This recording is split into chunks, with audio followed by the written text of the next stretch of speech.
ওগো আল্লাহ, ওগো মালিক, তুমি ছাড়া তো আমাদের আর কেউ নাই, তুমি ছাড়া তো আমার আর কেউ নাই।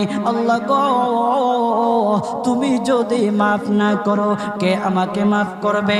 তুমি যদি মাফ না করো কে আমাকে মাফ করবে?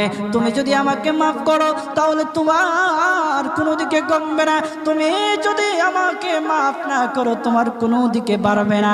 আল্লাহ গো, তুমি আমাকে মাফ করে দাও। সারাটা জীবন অন্যায় কাজ করেছি, সারাটা জীবন নাফরমানি করেছি, আমার কাছে কালেমার দাওয়াত কম আসে নাই, আমার কাছে কালেমার দাওয়াত কম আসে নাই, আমাকে লোকেরা কম বোঝায় নাই। ওগো আল্লাহ, তুমি আমাকে মাফ করে দাও। মাফ না করলে কোথায় যাব, কার কাছে যাব? বাবা যখন মারে তখন মার কাছে আশ্রয় নেওয়া যায়, মা যখন প্রহার করে তখন